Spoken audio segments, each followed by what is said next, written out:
বাংলাদেশ চলচ্চিত্রর আমাদের শুরু থেকে দেখেছি নানা শাহকে। উনি এসেছে আমাদের কসবা আখড়া বন্যা টান দেওয়ার জন্যে। প্রথম ফিল্ম থেকে এই এডবিসি থেকে নানা শাহ শুরু করেছে, আরও অন্য অন্য চলচ্চিত্র নায়ক নায়িকা আসবে। নানা শাহ আমার সামনে দাঁড়িয়ে আছে, উনি এখন আখড়া টান দেবে, তারপরে কসবা যাবে। এখন নানা শাহ আপনার সামনে কিছু বলবে টানের বিষয়। নানা শাহ, আমি এখন তো আছি কোথায়, এটা আখড়া আখাউড়া আছি, আমি কসবা যাচ্ছি। আপনারা সবাই দোয়া করবেন আমার সাথে।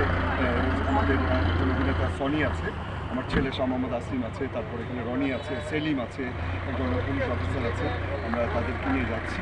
আমরা আজকে থেকে আরম্ভ করব, আপনারা দোয়া করবেন আমরা যেন সুন্দরভাবে করতে পারি। আমাদের শিল্পীরা সবাই করবে, কিছু শিল্পী হয়তো আরম্ভ করে দিয়েছে, এদিকে আমরা আরম্ভ করে দিয়েছি, এবং শিল্পী সমিতি থেকে এটা আরম্ভ হবে ইনশাল্লাহ।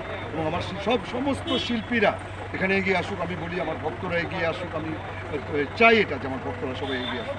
আর বাংলার মানুষ সবসময় সহযোগিতা করা হয়, বাংলার মানুষ সব সময় বিপদে পড়লে সবাই একসাথে এগিয়ে আসে। আমি আপনাদেরকে স্যালুট জানাই, সব বিপদ। নানা শাহর জন্য সবাই দোয়া করবেন। আমরা কসবা আখড়া নানা শাহ এসেছে টান নেওয়ার জন্য, সবাই নানা শাহর জন্য দোয়া করবেন। চলো চলো চলো।